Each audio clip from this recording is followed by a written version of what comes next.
we can say that the blockchain is a car. It's a car, and it's a car that's running, right? And it can't stop. Remember that, because it's block production. If block production stops, the blockchain is dead. It's a car that's driving. And now what the merge is, imagine this car driving with a gas-powered engine. Somewhere along the line, you switch the engine out with a gas engine, you put in an electric one, but the car's still running. What? You did what? You switched the engines out and the car's still running? What? The blockchain didn't stop? No, it didn't. It's still going. What? How? What? Yeah. And then now people are like, oh, okay, because everyone can relate it to a car. Everybody on this planet, no, I would say 90%. I would say that a lot of people know what a car is. And a lot of people know what gas-powered engines are. Hi everyone, wherever you are, hope you're having a wonderful week so far here with the latest episode of the Inside Crypto Show, interviews and discussions with regular people just like yourselves. Today we have an irregular guest, and no, that's a good thing. It's my pleasure to introduce Nathan Leung, co-founder and host of Cryptonauts. Cryptonauts has been doing what we've been doing, but for honestly much longer and honestly much better, making crypto education accessible and reminding people about all the amazing innovation that continues to happen in the space, despite it not being in mainstream outlets so much anymore.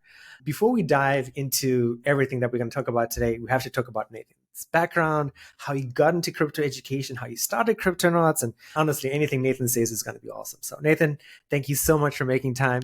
Tell us anything, really. Yeah, thanks for having me. First off, very grateful to be here. Kind of a weird feeling to be interviewed when usually I'm usually in your shoes. I'm the one interviewing people.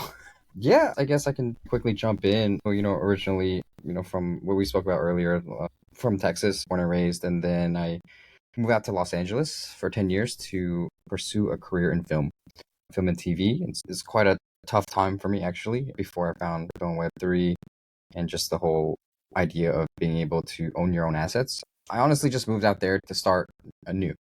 And so I drove to Santa Monica. Go to Santa Monica, they said. I'm like, okay, let's go to Santa Monica. I didn't know anybody. I get there, I'm like, oh, crap. Now what do I do? And so I'm just like sitting on the beach, and there's waves crashing. I don't have a place to stay. I don't know anybody. And I'm just like, all right, I'll just live out of my car. It's pretty late at night. And then I guess there's a weird moment where I realized that, in the moment where I had nothing, I just had everything. That's a weird philosophical thing. It's like I didn't have anything. I didn't have anybody. Nobody knew me as new. But I felt this breath of like fresh air. Like I could do anything. And everything I ever needed was actually maybe I needed to stop looking outward and stop chasing things and maybe just look inward. So long story short, I ended up being a dishwasher. I just walked into some restaurants and that was my first job. And then I went to do some work at McDonald's where the Wi-Fi is very fast at the handicap spot. So I started applying for jobs, ended up getting this casting job. And then I started doing casting for commercials. And then we ended up working as a camera operator all the way up to working on some Super Bowl spots, like Sprite with LeBron James, and then some Pizza Hut directors, Portlandia, worked with Neil Brennan, Kevin Hart, Reese Witherspoon.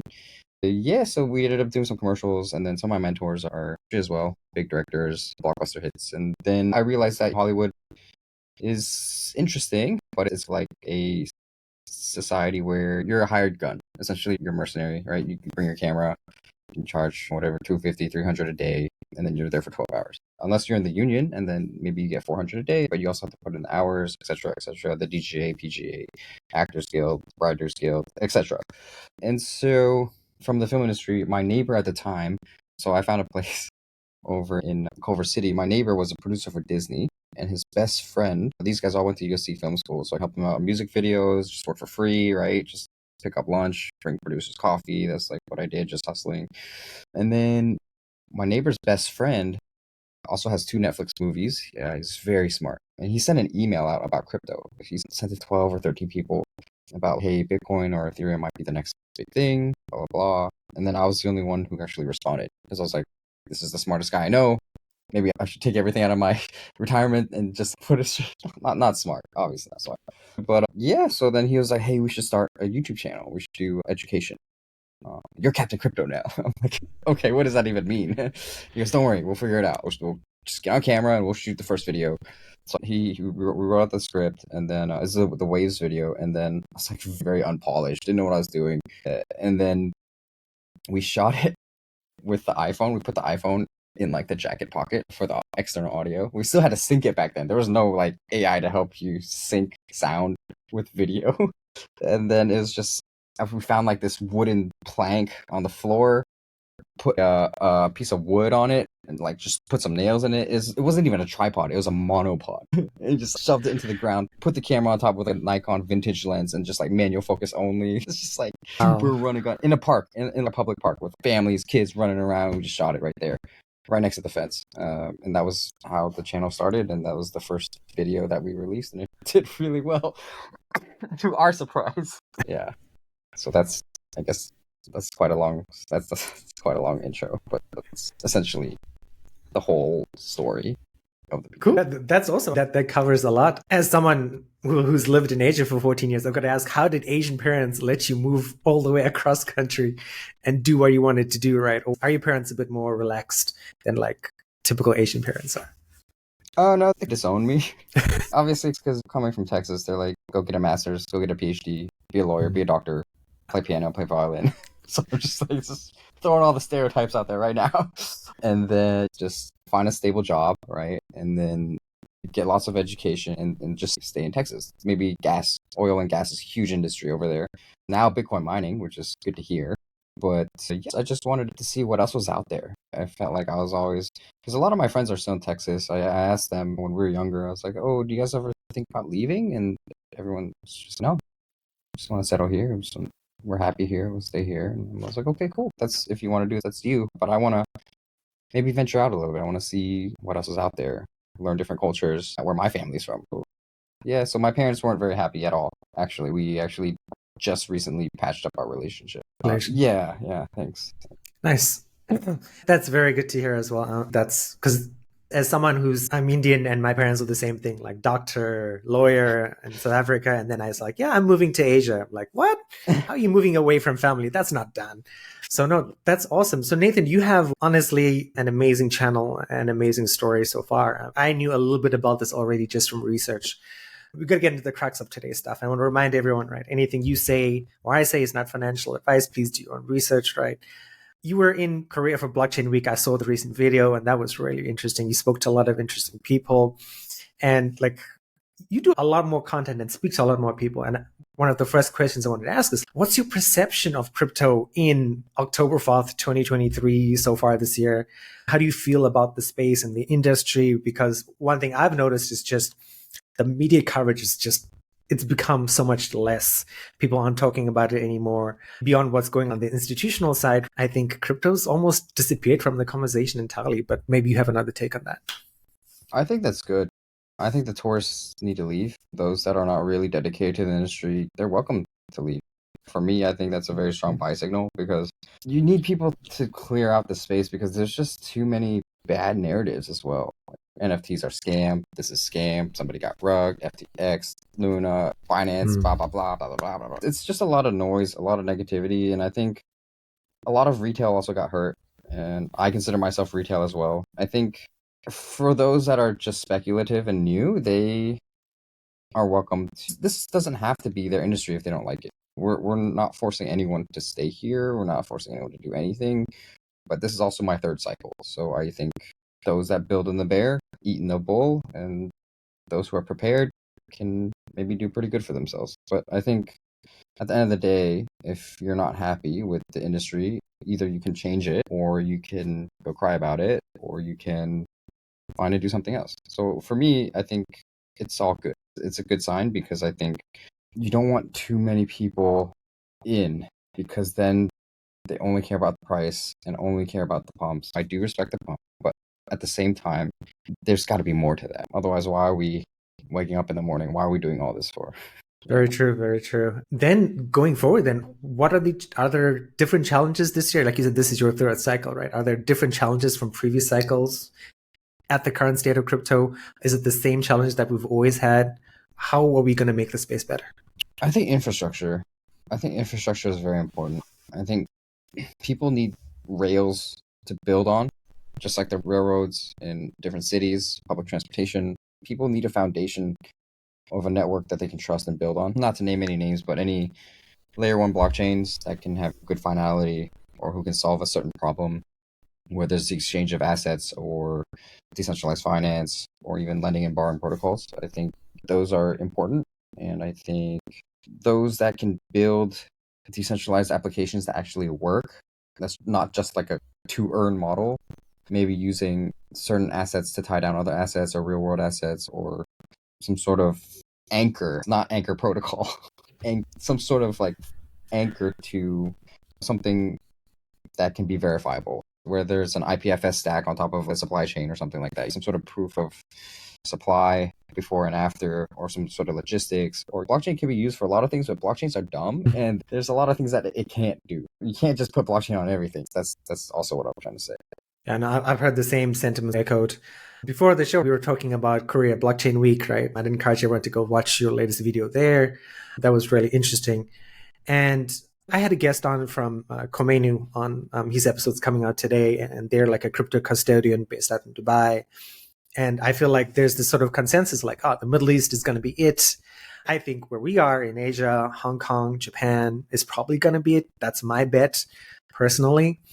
Given like you've done a lot of travel recently, so what's your take? Is there going to be a centralized crypto hub? I've heard conversations about there's not going to be a centralized crypto hub. It's not going to be Singapore or Dubai or somewhere in Europe, right? It's just going to be there'll be multiple crypto hubs throughout the world. I think the multiple is going to be good. I think Dubai is coming up. I heard through the grapevine that Saudi Arabia is coming up. I heard through the grapevine that a lot of Middle Eastern countries are also on their way to embrace it. Very happy to hear that. I don't know if it's all true, obviously, but I think from what my understanding is that there's a lot of people also in Europe who are stepping up and embracing it. I'm hoping that America will. I'm American. I want to see my country step up with the innovation because they've been leading the tech space for a while, like Meta, all the big corporations. But at the same time, the centralization is iffy. And then I think Hong Kong, Japan, the government, we actually met the mayor of Shibuya of the city. We met Sega, Konami, Square Enix, all the games I played as a kid. I got to meet all the producers, the creative directors. It's like a very surreal moment for me. It's like play Street Fighter, the Capcom. It's just like you just meet your heroes. They only speak Japanese though, but very respectful culture.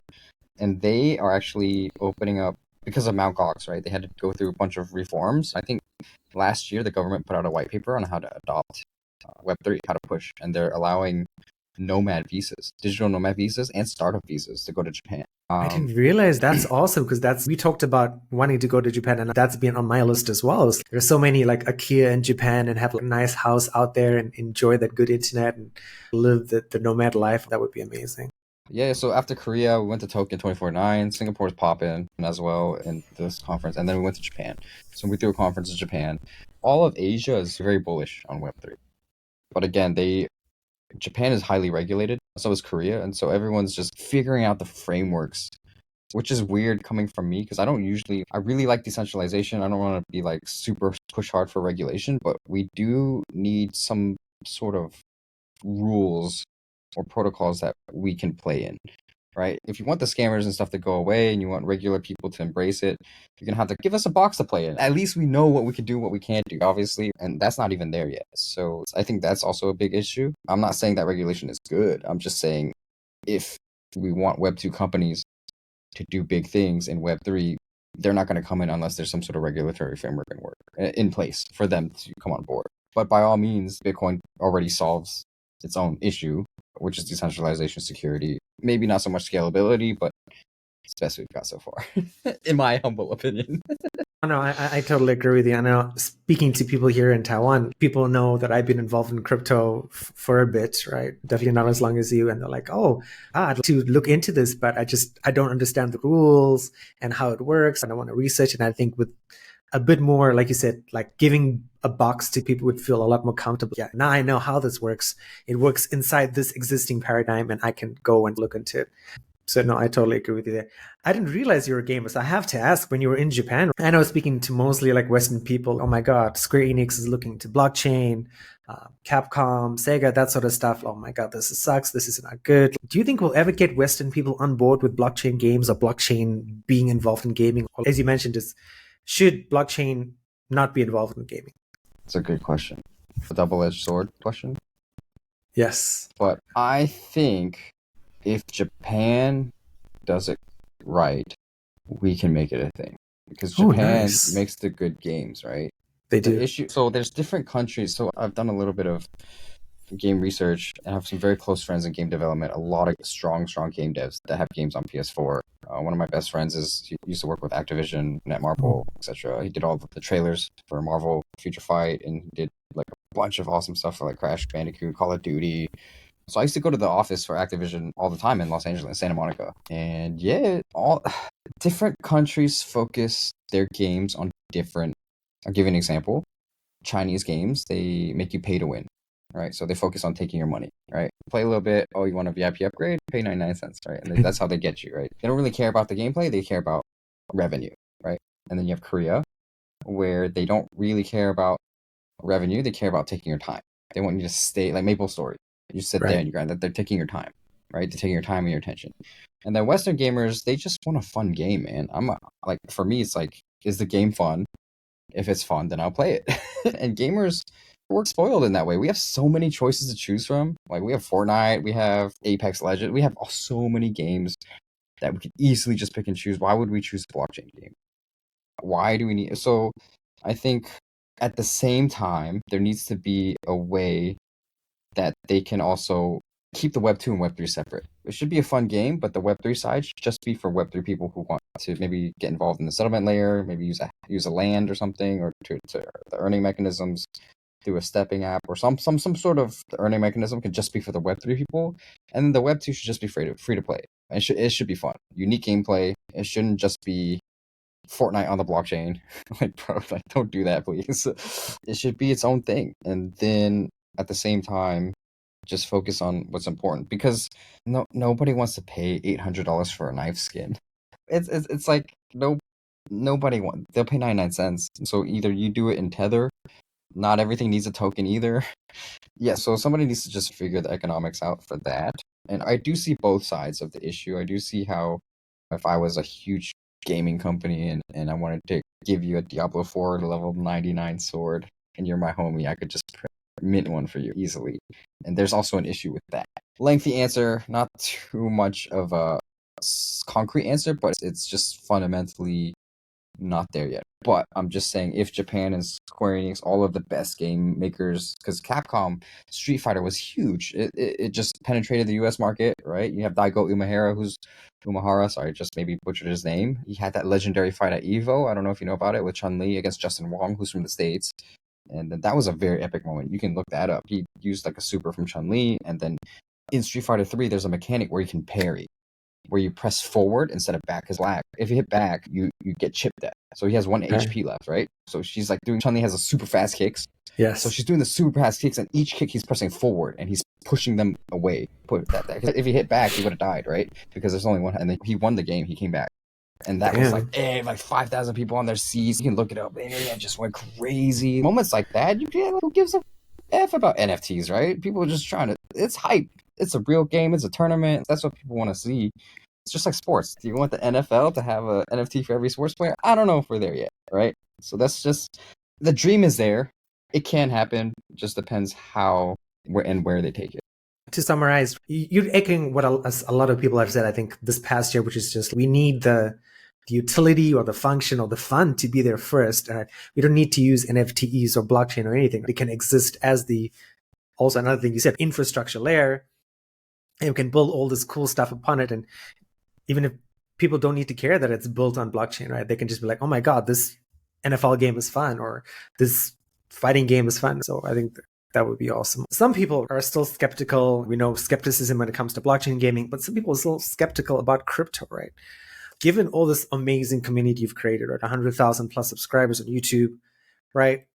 I've watched not the recent videos, but even the older videos as well. I was looking through them and I'm like, you speak to people in a certain way, a very real way. And is this what regular people need to be doing to say, or crypto people say, hey, I need to be more real, be more on someone's level to help people say, okay, yes, crypto has some issues, but actually you should probably think about it. Is this how you convince people to accept crypto or think about it anyway?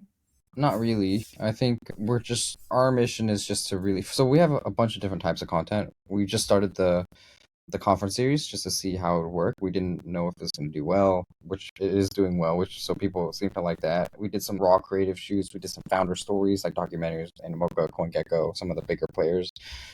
I feel like they're legitimate. And then we try to also humanize them, right? It's like, yeah, your company is worth $6 billion, but what's your favorite McDonald's dipping sauce? I think that's more fun than saying, oh, look how much money I have, look how many companies I've done, blah blah blah blah. And at the same time, it's like I feel like Yacht is also quite a big visionary. We're very similar in that way. Like he's very philosophical. So it was great to meet him and just hear like his side of things, because I think he does really care about the space, which is rare because again the narrative is not too good right now.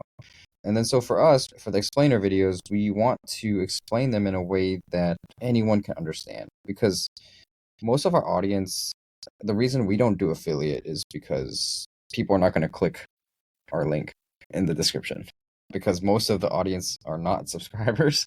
They're just people who search what is blockchain, what is proof of work, what is proof of stake, what is DeFi. And so we don't have very high conversion rates, unfortunately, but at the same time, at least people can see what things are. I'll give you an example if it doesn't take too much time. Do you know about the Ethereum merge?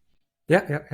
So most people know about the Ethereum merge, but they don't really understand why it's so important and what kind of feat it was. So I'll give you an example. So now you can picture this. If I can maybe explain it in pictures, maybe you can understand more. So let's say the blockchain produces blocks every couple of seconds, right? So block production is block 1, block 2, block 3, block 4. It doesn't stop, right? Block production can't stop. So now we can say that the blockchain is a car. It's a car, and it's a car that's running, right? And it can't stop. Remember that, because it's block production. If block production stops, the blockchain is dead. It's a car that's driving. And now what the merge is, imagine this car driving with a gas-powered engine. Somewhere along the line, you switch the engine out with a gas engine, you put in an electric one, but the car's still running.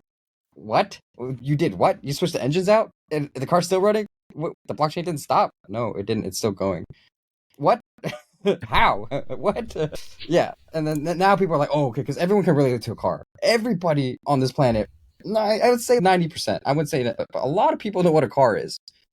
And a lot of people know what gas-powered engines are. Now, when you understand it, like I can see it in your face. Oh, I see. Like you can. Now they understand it, and then when that understanding sticks, then you're going somewhere. Otherwise, it's just doesn't mean anything. That's probably the best analogy I've heard about the merge since it actually happened last year. So that's awesome. That's going to be my first YouTube short for next week when I promote the episode. Nice. Yeah. Thank you for that. Okay, cool. So given we're almost at the end of the year, Nathan, what are your thoughts for next year as a content creator, as someone who's very passionate about blockchain technology and cryptocurrency and the space and everything involved, right? What are you planning? Are you going to be doubling down on even more content creation? Are you going to go a specific route? Are you going to be as varied as you have been? Are you doing other things, right? Maybe you're not going to be so much on blockchain. What are the thoughts roaming around in your brain? I want to do something crazy, but I don't know if I should say. Up to you, right? There's no pressure. You say whatever you want, right? I'm just happy that you're here, and we've had some amazing conversations so far, so don't worry about it. Yeah, I want to give back to the community. I want to throw the first Web3 dance battle. Really? Yeah, growing up, I have a lot of heavy influence in dance. I'm very close with the guys from IME Crew. They did America's Best Dance Crew season 7. Ooh. They're the champions from Texas, Houston, obviously. So dance has been a huge part of Vicious Germs, Havoc Coral, the B-boys out there. They were the ones that kind of brought me in when I was searching for my identity when I was a youth, right? We used to go to this place called YA. It was just like a free volunteer service where dancers could just.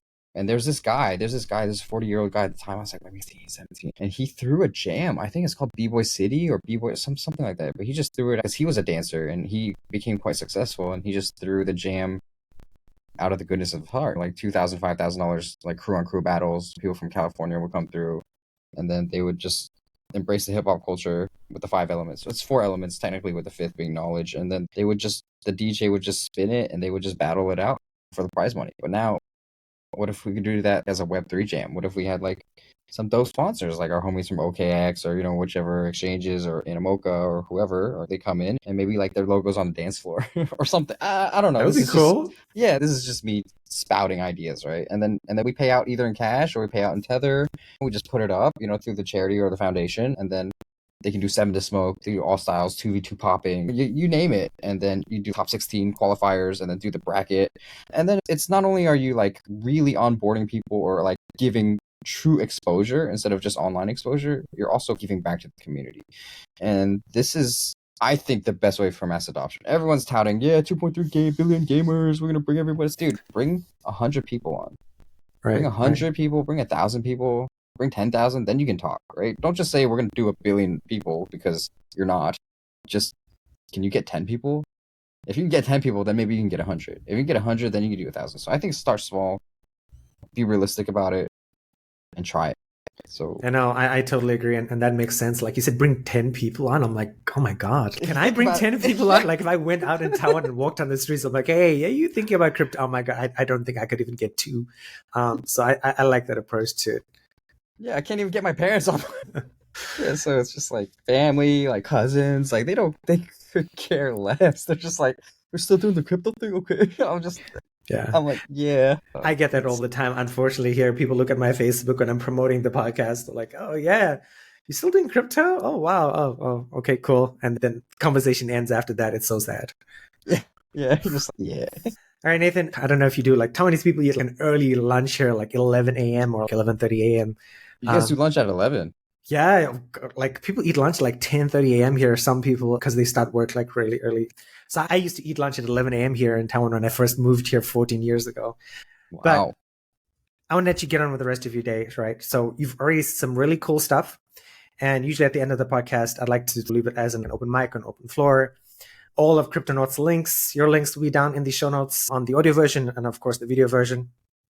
Is there anything you want to end off on today's podcast that maybe you planned to say, but you didn't have a chance to say, or anything you want to plug about something that's coming up, a new video? The floor is yours. Take as much time as you want. Yeah, we have a Token 2049 video, a Japan video coming out. If you like it, please watch it. If you like what we do, subscribe, comment. It helps us a lot. Truly grateful. We just passed 3.5 million views. Only took 7 years. 7 years. I mean, that's impressive. So yeah, 7 years. My goodness, we've been doing this for a long time. That's a lot of blood, sweat, and tears. But aside from that, I think what's more important, for those that are listening, I think time is the most valuable currency. When I first started out, I wanted to interview 100 CEOs and founders in a year. Didn't even come close. I met like 38. But everyone has 24 hours in a day. Regardless if you're a billionaire or you're a trillionaire or quadrillionaire mining asteroid, all you have is 24 hours in a day. So how you spend your time is extremely important. I would just urge you to, if you can, do the things you love. Spend the time with those that matter and enjoy the process. Really, that's it for me, I think. Because money doesn't really... It can buy happiness and solve certain problems, but it really just enhances who you are as a character more than anything else. So when you do get there, if you do make it, my mentors have always told me this, is just send the elevator back down. That's amazing advice, and I totally agree. I hit 40 last year, and it just, like, time is really so important, and especially spending it with people that matter to you. I totally agree with that. Nathan, thank you so much for your time and waking up early in the morning to do this podcast. And even though we're having a typhoon here in 24 hours or so. That means we're going to have a typhoon. No. Yeah, so if you are planning something, it's still work for us here today, but they're going to cancel work tomorrow. So if you do have any plans for tomorrow, you should definitely be aware of that. Yeah, thank you so much. And hopefully we can catch up in a year or so. I've been watching your videos for a bit, so... Yeah, let's stay in touch. I think I'm planning to go to Taiwan, actually, since you said you're only a 53-minute flight. I've never actually been. Yeah, so you should. It's just from find you. Hong Kong to Kaohsiung, right, where I live. And it's just literally the plane goes up, you fly for 20 minutes, and you come down to Kaohsiung Airport, and then you're in the south of Taiwan. Dope. Okay. Yeah. And as you would know, loads of Hong Kong people moved. Like 30,000 Hong Kong people moved over the last two to 3 years. So you'll hear some like Guangdonghua at least every 2 or 3 hours or so. Dude, your Chinese is better than mine. What how? I'm sure you're way better than me, man. It may be Cantonese, but my Mandarin is not too good. But I'll try to survive. So I'm always here. I'm like people always like, will you ever leave Taiwan? No, I'm gonna die here. So I'm not going anywhere. But yeah, if you ever around here, let me know. I can take you out, and if you want to go anywhere, meet some people. There's some nice crypto parties going on in Taipei. Unfortunately, not too many where I live in Kaohsiung, but there's a lot of cool stuff going on in Taipei. Great, man. Yeah. I'd love to come check it out. Sure. All right. Yeah. Thank you so much, and I'll let you get on with the rest of your day. Okay. Cool. Yeah. Great.